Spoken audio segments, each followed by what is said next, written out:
Hello मेरी YouTube family, कैसे हैं आप। आई होप आप सभी अच्छे ही होंगे। Welcome back to my channel to love of really. आज मैं स्टोरी शुरू करने से पहले लोगों से बात करना चाहती हूँ। आप सभी लोग मेरी फैमिली हो, मेरी यूट्यूब फैमिली हो। जो लोग पहले से जुड़े हुए हैं और जो लोग नए नए जुड़ रहे हैं, उन सभी का मैं अपनी इस छोटी सी फैमिली में स्वागत करती हूँ। बट मुझे आप लोगों से छोटी सी शिकायत है। तो क्यों? मुझे पता है आप लोग नहीं पूछेंगे, चलिए मैं खुद ही बता देती हूँ। जब मैं आपको अपनी फैमिली मानती हूँ तो आप लोगों की रिस्पॉन्सिबिलिटी बनती है कि मैं जो वो एंटरटेन कर रही हूँ, काम कर रही हूँ, वो आप लोगों को कैसा लगा, ये आप लोग मुझे अपना ओपिनियन कमेंट बॉक्स में शेयर करें। लेकिन आप लोग तो करते ही नहीं है, मुझे बताते ही नहीं है आप लोगों को स्टोरी कैसी लगी। अच्छी लगी तब भी बताएं, ना अच्छी लगे तो भी बताएं। बस अपना ओपिनियन शेयर तो करें, लेकिन आप लोग तो करते ही नहीं हैं, ना ही स्टोरी को लाइक करते हैं। मैं आप लोगों को कितने बार याद दिलाऊं कि आपकी लाइक से मुझे मोटिवेशन मिलता है। तो प्लीज़ लाइक कर दिया करें और कमेंट तो ज़रूर करें। ज़रूर बताएं आप लोगों को स्टोरी कैसी लगती है। आप लोग अपने ओपिनियन शेयर करेंगे, उस अभी तो मैं और भी बेहतर स्टोरी लिख पाऊँगी, रिकॉर्ड कर पाऊँगी और आप लोगों को एंटरटेनमेंट कर पाऊँगी। जब आप लोग मुझे बताएंगे नहीं मेरी स्टोरी में क्या कमी है या कैसी है, तो मैं फिर अपनी स्टोरी आगे कैसे लिखूँगी, है ना। तो अपना ओपिनियन ज़रूर शेयर किया करें। चलिए अपनी हम बकवास आज के लिए बंद करते हैं और स्टोरी को कंटिन्यू करते हैं। आज की स्टोरी हमारी है लवली एंड फैज की लव स्टोरी, जिसमें आप सभी का स्वागत है। तो स्टोरी में हमने देखा था, लवली गुनगुन को हॉस्पिटल लेके आती है। डॉक्टर गुनगुन की कंडीशन को देख के वो उसका ट्रीटमेंट करने से मना कर देते हैं। तो पहले ये तो पुलिस केस है, पहले आप लोगों को पुलिस बुलानी चाहिए, पुलिस में कंप्लेंट करनी चाहिए। तो लवली डॉक्टर की तरफ देखती है कि प्लीज़ डॉक्टर साहब, पहले आप ट्रीटमेंट चालू करिए। उसकी कंडीशन, पेशेंट की कंडीशन काफ़ी क्रिटिकल है। डॉक्टर कहते प्लीज़, हमारे हॉस्पिटल के कुछ रूल्स एंड रेगुलेशन हैं जिन्हें मैं ब्रेक नहीं कर सकता, पहले हमें पुलिस को ही इन्फॉर्म करना होगा। तो लवली उन्हें गुस्से से देखने लगती है, जो कि वो डॉक्टर फैज को जानते ही थे। तो फैज भी कहती है, लेकिन डॉक्टर फैज से भी वही बात कहते हैं। तो फैज अपने अब्बू को कॉल कर देती है। इधर लवली डॉक्टर की तरफ देखती है, डॉक्टर, अगर इस लड़की की जगह पे आपकी अगर खुद की बेटी होती तब भी आप क्या यही कहते हैं? आज इस लड़की के साथ जो हुआ है वही आपकी लड़की के साथ होता, तब तब आप क्या करते हैं? आप उसका ट्रीटमेंट नहीं करते। ये सुन के डॉक्टर को गुस्सा आ जाता है। तो वो लवली की तरफ गुस्से से देखता, कहता what the hell, what talk about you. तो लवली उनकी तरफ देखती, कहती क्या हुआ, बुरा लगा? जब अपनी बेटी की बात आई तो आपको बहुत बुरा लगा। वो मासूम, वो भी आपकी बेटी जैसी है। प्लीज़ डॉक्टर, प्लीज़ डॉक्टर, उसका ट्रीटमेंट करिए। मैं प्लीज़ सर, मैं आपके हाथ जोड़ती हूँ। उस बच्चे की कंडीशन काफ़ी क्रिटिकल है। तो डॉक्टर फिर एक बार गुनगुन की तरफ देखते हैं और तभी वहाँ पे फैज के अब्बू भी पहुँच जाते हैं। अब डॉक्टर साहब उन्हें पहचानते हैं। तो लवली इधर डॉक्टर पे शाउट कर रही थी, ये देख के फैज के अब्बू फैज को इशारा करते हैं लवली को वहाँ से ले जाने के लिए, और वो खुद डॉक्टर से बात करते हैं। फैज के अब्बू से कुछ बात करते हैं। तो फैज के अब्बू उनसे पूछते हैं क्या हुआ। तो डॉक्टर उन्हें कुछ बताते हैं। तो फैज के अब्बू भी कहते हैं ठीक है, आप ट्रीटमेंट करिए, आगे की कार्रवाई मैं करता हूँ। तो डॉक्टर भी हाँ करके और नर्स को गुनगुन को ऑपरेशन थिएटर में ले जाने के लिए कहते हैं। वार्ड बॉय गुनगुन को स्ट्रेचर पर लेटाल के ऑपरेशन थिएटर में चला जाता है। ऑपरेशन थिएटर का रूम डोर क्लोज हो जाता है। इधर लवली, जो कि बहुत ही गुस्से में थी, वो लवली का गुस्सा करना बनता भी था। यार, ये हॉस्पिटल के रूल एंड रेगुलेशन मुझे भी आज तक नहीं समझ में आया। पेशेंट अपनी जिंदा रखने के लिए अपनी सांसों से लड़ते हैं और डॉक्टर अपने रूल्स एंड रेगुलेशन समझाते हैं। या ट्रीटमेंट करो। पेशेंट का फर्स्ट प्रायोरिटी ट्रीटमेंट होना चाहिए, रूल रेगुलेशन सेकेंड, ऐसा मुझे लगता है। खैर बैक टू स्टोरी। फिर लवली को गुस्सा आ रहा था। बार बार वो आंटी के पास आती है, गुनगुन की माँ के पास, कहती आंटी आपको कुछ तो याद होगा, वो कौन लोग थे, किसने, चलिए हम पुलिस स्टेशन कंप्लेंट करते हैं। तो पुलिस का नाम सुन के गुनगुन की माँ लवली को देखने लगती है, कहती नहीं, मैं एक्लेंड नहीं करूँगी, मुझे बस मेरी बेटी बेटी चाहिए, बस मेरी गुनगुन ठीक हो जाए, मैं यहाँ से बहुत दूर चली जाऊँगी, मुझे कोई कंप्लेंट नहीं करनी। ये सुनकर लवली कहती है आंटी आप ये क्या कह रही हैं, आप उन लोगों को ऐसे ही छोड़ देंगी जिसने गुनगुन के साथ इतना गलत किया है, आप गुनगुन के गुनहगारों को ऐसे कैसे छोड़ सकती हैं, उन हैवानों को तो सज़ा मिलनी चाहिए। तो वो कहती नहीं, मुझे किसी को कोई सज़ा नहीं दिलानी, बस मुझे मेरी बेटी बेटी चाहिए, वो सही हो जाए बस। लवली कहती है आंटी आपको हो क्या क्या है, आप ये कैसी बातें कर रही हैं, आज अगर हमने उन उन दरिंदों को ऐसे ही छोड़ दिया तो वो कल किसी और लड़की के साथ यही करेंगे, और ना जाने कितनी और लड़कियों के साथ उनने ऐसा किया होगा। आज अगर हम चुप बैठ गए तो आने वाले तो ना जाने और कितनी लड़कियां उनका शिकार होंगी। ऐसे लोग इंसान के रूप में भैंसी दरिंदे होते हैं,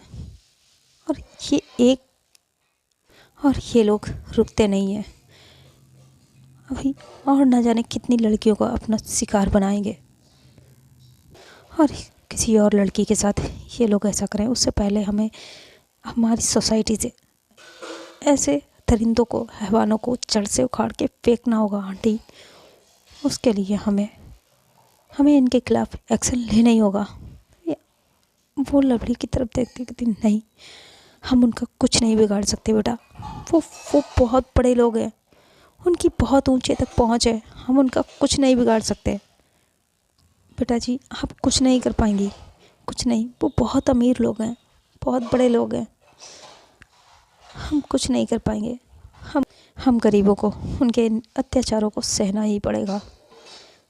लेकिन आंटी आप किस ज़माने की बात कर रही हैं, हम और जिस ज़माने की आप बात कर रही हैं तब भी इसे गुनाह माना जाता था, आज भी गुनाह माना जाता है।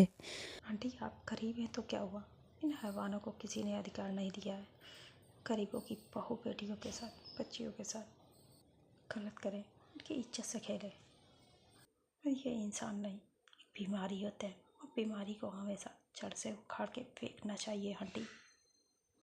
और जब तक आप इसके खिलाफ लड़ाई नहीं लड़ेंगी तब तक हमें कोई इंसाफ नहीं मिलेगा, हमें ये लड़ाई लड़नी होगी, हमें एफआईआर करनी होगी। वो कहती नहीं, मुझे कुछ नहीं करना, अब गुनगुन मेरी बेटी है, अब मुझे कोई कंप्लेंट नहीं करनी, बस मुझे मेरी बेटी ठीक हो जाए, मैं उसे लेके यहाँ से बहुत दूर चली जाऊँगी। देखिए बस वहाँ पर बैठी रोने लगती हैं। लवली ये चीज़ सुन के उसे अंदर से बहुत गुस्सा आ रहा था। वो कहती ये कैसी माँ है, इसकी खुद की बेटी के साथ इतना इतना गलत हो गया, और ये कह रही है, और ये उन हैवानों को ऐसे छोड़ देगी, ये ऐसा कैसे कर सकती हैं, कैसे अपने ही बच्चे के साथ इतना गलत करने वालों को ऐसे ही छोड़े दे रही है। इन्हें तो उन्हें सजा दिलानी चाहिए, फांसी की, ऐसे इंसानों को फांसी होनी चाहिए, मुझे सरेआम फांसी होनी चाहिए, मैं पब्लिक के सामने पब्लिक को सौंप देना चाहिए, पब्लिक खुद उन्हें सजा दे देगी, उन्हें पत्थरों से मारा जाना चाहिए। और ये आंटी उन्हें कैसे कैसे ऐसा कर सकती है। हम लवली को से उसके हाथ काँप रहे थे, लवली की पूरी बॉडी शिवर कर रही थी, वो बहुत पैनिक कर रही थी। ये देख के पेज उसे टाइटली हग कर लेती है। लवली कहती मैं उन्हें नहीं छोड़ूंगी, जिसने भी गुनगुन के साथ ऐसा किया मैं उन्हें नहीं छोड़ूंगी, उन्हें जिंदा नहीं छोड़ूंगी। पेज उसे बहुत टाइटली हग कर लेती है, और बस उसका हाथ पकड़ती है, उसे खाली रूम में लेके चली जाती है जहाँ वो उसे कंसोर्ट करने लगती है। लवली उस समय पेज का हाथ छुड़ाती है, तुम मुझे यहाँ क्यों लेके आई हो? मुझे इस सब मैं ऐसे चुप नहीं रह सकती, मुझे कुछ करना होगा। मुझे इस टाइम पुलिस स्टेशन में होना चाहिए था। उन हैवानों को पकड़ उन दरिंदों को पकड़ने के लिए कुछ तो करना ही होगा, सब लवली बार बार कह रही थी और उसकी गुस्से से आंखें लाल हो रही थी। फेज अब आओ ना देखती था, वो सीधे लवली को पकड़ती है और के लिप्स पे अपने लिप्स रख देती है, उसे किस करने लगती है। ये भी खुद को छुड़ाना छोड़ देती है, वो भी फेज को किस करने लगती है। जब थोड़ी देर में लवली कम हो जाती है तो फेज उसे छोड़ती है, उसकी बैक पे रफ करती है, उसे हक करती है। जिसने भी गुनगुन के साथ ऐसा किया है उसे हम नहीं छोड़ेंगे, हम उन्हें ज़रूर सज़ा दिलाएंगे, ज़रूर। लवली भी पेज को हक कर लेती है, हाँ ऐसे ही होगा। रफ करने लगती है, उसके बालों में अपने हाथ घुमाने लगती है, जिसे लवली अब थोड़ा रिलैक्स हो जाती है। इधर 3 घंटे तक ऑपरेशन चलता है और 3 घंटे के बाद ऑपरेशन थिएटर का ऑपरेशन रूम का डोर ओपन होता है तो डॉक्टर बाहर आते हैं। इन्हें देख के लवली उनके पास जाती है तो वो लवली को देखते हैं। वहीं पे फैज के अब्बू भी थे, वो लवली और फैज के अब्बू से अपने केबिन में आने के लिए कहते हैं। इधर साथ में फैज की अम्मी भी डॉक्टर के केबिन में चली जाती हैं। इधर फैज आंटी को संभाल रही थी, आंटी का भी रोते रोते बुरा हाल हो गया था, उनका गला सूखने लगा था। तो फैज देखती है तो पानी की बोतल से में पानी ख़त्म हो चुका था, तो वो आंटी के लिए पानी लेने के लिए जाती है और जब पानी लेके वो वापस आती है तो देखती वहाँ पे आंटी नहीं थी। तो फैज इधर उधर देखने लगती है तो उसे वहाँ पे आंटी नहीं दिखती है कॉरिडोर में। वो वहाँ पे नर्स से पूछती है तो वहाँ नर्स बताती है, हाँ मैंने आंटी को नीचे जाते हुए देखा। तो फैज भी फैज नीचे आती है। जब फैज नीचे आती है तो वहाँ बालकनी से देखती है कि आंटी किसी बहुत बड़ी गाड़ी वहाँ पे खड़ी थी और आंटी उस गाड़ी के पास में खड़ी थी। ये देख वो गाड़ी देखने में ही बहुत ही एक्सपेंसिव लग रही थी। आंटी उसके पास खड़ी हुई थी, जो गाड़ी में बैठा हुआ था वो आंटी से बात कर रहा था। वो बात क्या, एक्चुअली वो आंटी भी शाउट कर रहा था, दूर से भी देखने में यही लग रहा था और आंटी उसके सामने हाथ जोड़े हुए थी, कुछ कह रही थी लेकिन वो मानने के लिए नहीं तैयार था। ये देख के फैज उस गाड़ी के पास जाने लगती है और आंटी बार बार हाथ जोड़ के कुछ कह रही थी। इधर फैज सीढ़ियों से नीचे उतर के जा रही थी, तभी वो किसी से टकरा जाती है और उसकी हाथ की बोतल नीचे गिर जाती है, जिसे उठाने के लिए फैज झुकती है। फैज बोतल लेके ऊपर उठती है तो वो देखती है वहाँ से वो गाड़ी जा चुकी थी। आंटी उस गाड़ी को जाते हुए देख रही थी तो फैज पास में आती है, तब तक वो गाड़ी वहाँ से जा चुकी थी। फैज उस गाड़ी का नंबर प्लेट भी नहीं देख पाती है और इधर फैज को देख के आंटी घबरा सी जाती है, कहती तुम यहाँ गुनगुन के पास कौन है? फैज कहती मैं तो आंटी आपके लिए पानी पानी लेके आई थी। आंटी कहती मैंने पानी पी लिया है, चलो हमें गुनगुन के पास जाना चाहिए। ऐसा करके आंटी आगे आगे जल्दी जल्दी चलने लगती हैं। तो फैज आंटी से पूछना चाहती थी गाड़ी में कौन था, किससे वो बात कर रही थी, लेकिन आंटी फैज को कोई मौका ही नहीं देती हैं। वो जल्दी जल्दी चलने लगती हैं आगे आगे। आंटी का बिहेवियर देख के फैज आंटी को क्या हो गया उस इंसान से बात करके, ऐसा क्या आंटी ने उससे बात की, आंटी का एकदम से इतना चेंज हो गया बिहेवियर, इतना चेंज हो गया। यही फैज सोच ही रही थी कि आंटी जल्दी जल्दी आगे चल रही थी और अपने एक हाथ को अपने पल्लू से छुपा रही थी। इधर फैज सोच ही रही थी कि तो आंटी बॉट बॉय से टकरा जाती है और वो नीचे गिर जाती हैं, उनके हाथ से कुछ गिरता है। ये देख के फैज आगे बढ़ के उन्हें उठाने आती है तो फैज की नज़र जो उनके हाथ से एम्बलप गिरा था उस पर पड़ती है। वो देख के तो फैज शॉक्ड रह जाती है और जैसे ही उस एम्बलप को फैज उठाने वाली थी कि आंटी जल्दी से उस एम्बलप को पकड़ लेती है। तो फैज कहती आंटी आप ठीक हैं? तो आंटी खड़ी हो जाती है, कहती है हाँ मैं ठीक हूँ, हमें हमें जल्दी चलना चाहिए गुनगुन के पास, गुनगुन अकेली है। तो फैज कहती हाँ आंटी हम चल रहे हैं, लेकिन आप ठीक है, आपको कहीं लगी तो नहीं? कहती नहीं, मुझे मुझे नहीं लगी है, मैं ठीक हूँ और चलो।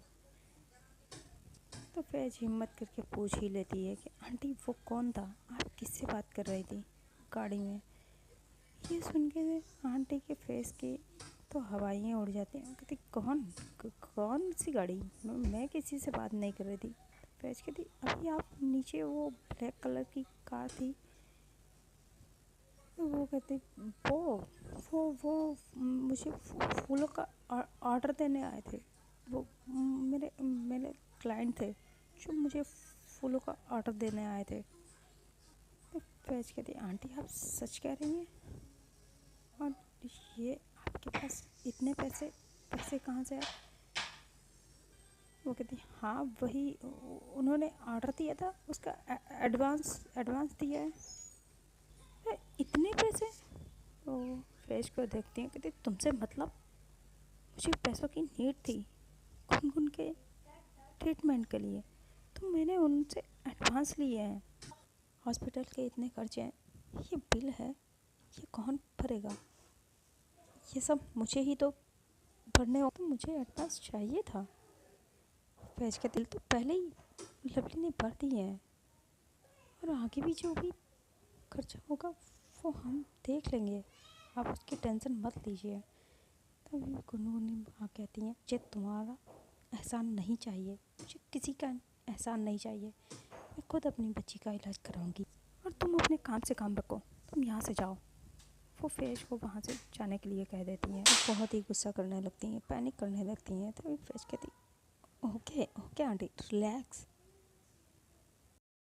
मैं आपसे कुछ नहीं पूछ रही, रिलैक्स आप। अब फैज भी समझ जाती है आंटी कुछ तो छुपा रही हैं, कुछ तो बड़ा है। अब गुनगुन की माँ क्या छुपा रही थी ये तो हमें आगे ही पता चलेगा। इधर फैज के अब्बू और लवली डॉक्टर के केबिन में आ जाते हैं, जहाँ फैज की अम्मी लवली को देखती हैं, कहती गुनगुन फिजिकली मेंटली बहुत ही वीक है, एंड उसके प्राइवेट पार्ट में इंजरी फ्रैक्चर हो गया है, और उसके साथ का रेप हुआ है, गैंग रेप हुआ है, वो भी फोर्सफुली।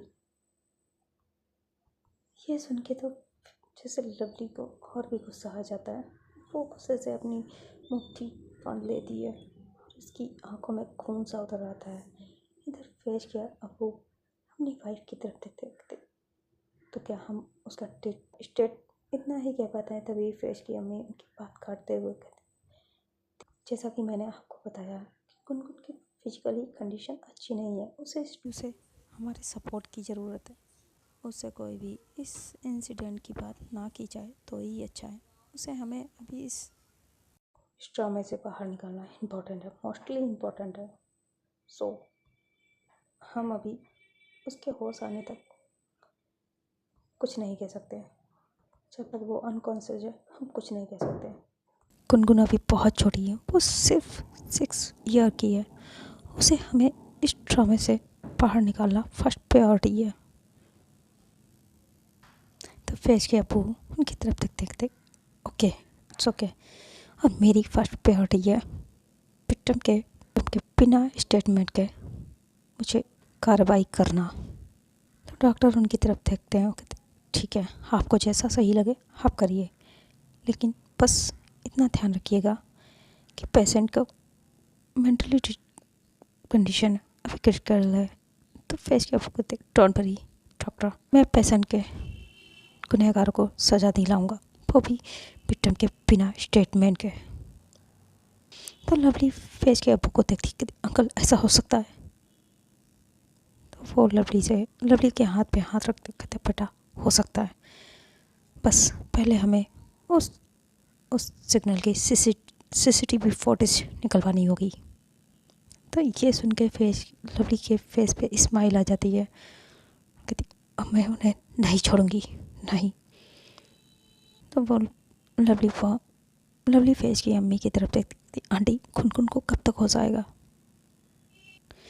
तो वो फिर लवली की तरफ देखती कि बेटा उसके काफ़ी चोटें आ चुकी हैं, उसे इंटरनल इंजरीज भी हुई है, उसकी स्टिचिंग भी की गई है, उसे 1-2 घंटे उस आ जाएगा, लेकिन याद ख्याल रखिएगा उसे किसी चीज़ के लिए फोर्स मत करना, कुछ भी उसे फोर्सफुली मत पूछना।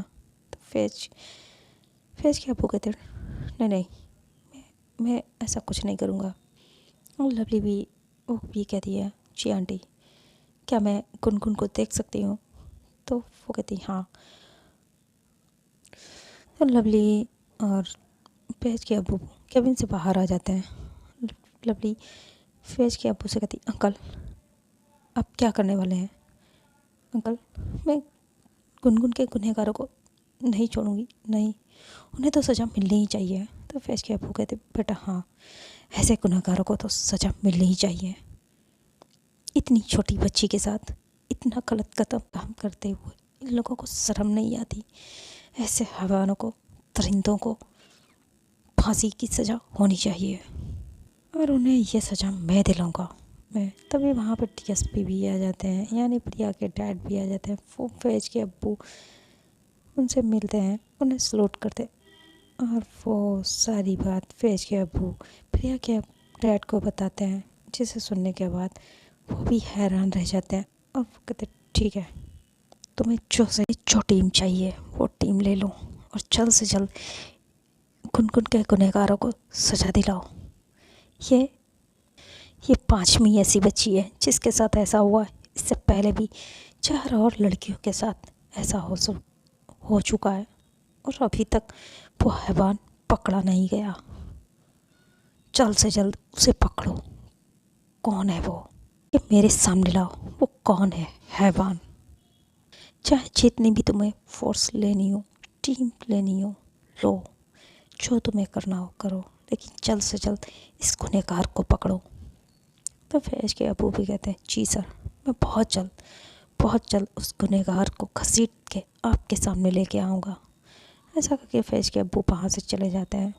इधर फैज़ के अब्बू गुनगुन की माँ के पास आते हैं और उनसे पूछने लगते हैं, आप कुछ पूछताछ करने लगते हैं, लेकिन गुनगुन की माँ कोई भी सही आंसर देती ही नहीं है। वो बस उन्हें गोल गोल घुमा रही थी।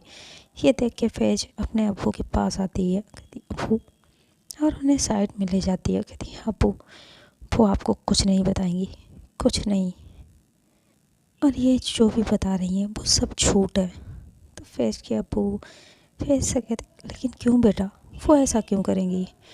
तो जो अभी अभी इनसे गाड़ी में मिलने आया था वो सारी बात फैज़ अपने अब्बू को बता देती है। तो उसके अब्बू कहते बेटा आपने उस गाड़ी का नंबर देखा था? तो फैज़ कहती नहीं अब्बू, मैं जब तक वहाँ गई तब तक वो गाड़ी जा चुकी थी। तो कहते अच्छा ठीक है, लेकिन वो गाड़ी कौन सी थी, किस कलर की थी, ये तो आपने देखा ही होगा। तो फैज़ उन्हें बताती है जी, वो ब्लैक कलर की कार थी और वो बहुत ही एक्सपेंसिव कार थी।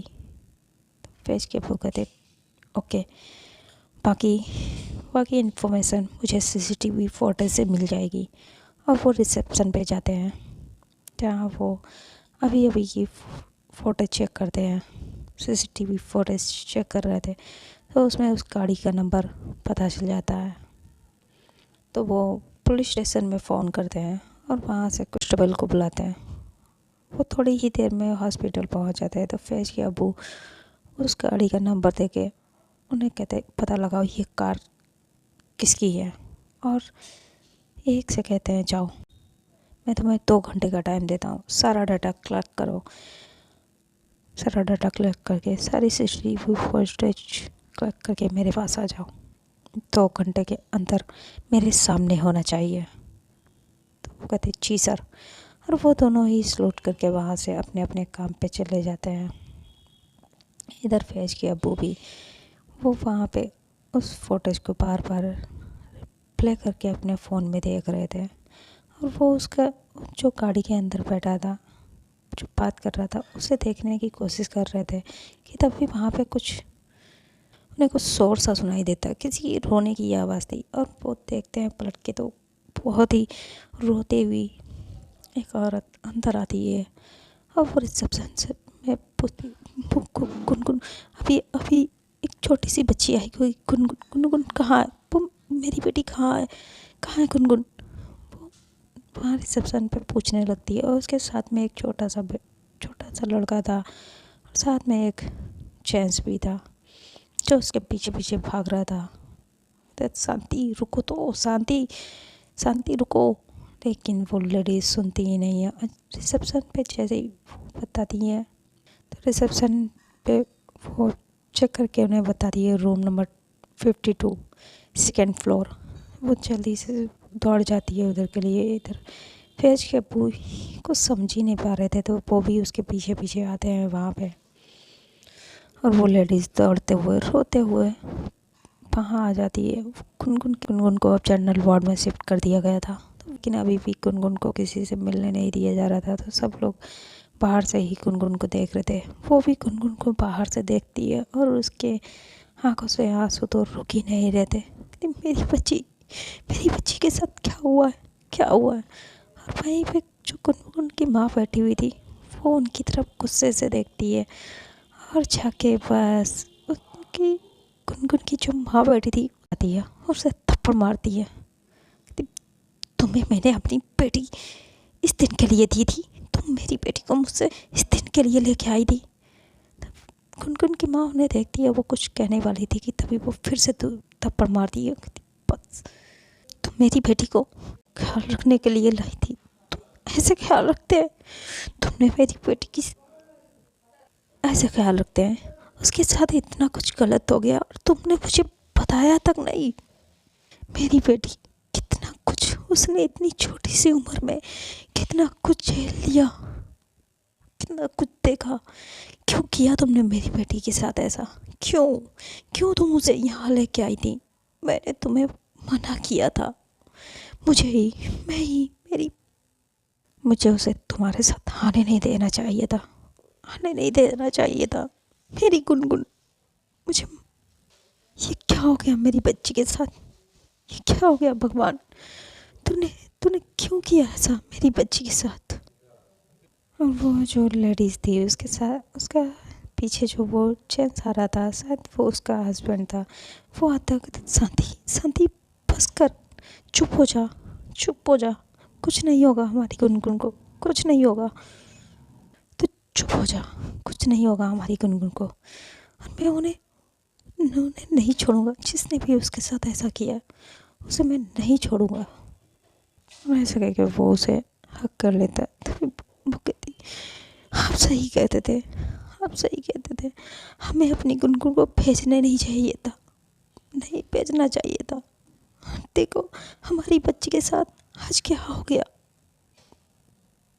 तो लवली फेस दोनों ही उसके पास आते हैं। कहते, आंटी गुनगुन बच्ची, मैं कुछ समझी नहीं। तभी वो गुनगुन की माँ की तरफ देखती गई। हाँ, गुनगुन की माँ मैं ही हूँ, ये तो गुनगुन की मासी थी,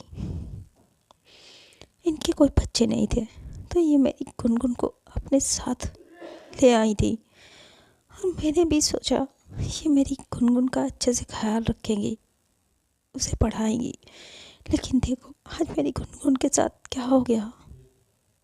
मेरी बच्ची को पढ़ना बहुत अच्छा लगता था, मेरी गुनगुन को पढ़ना बहुत अच्छा लगता था, वो पढ़ाई में बहुत अच्छी थी।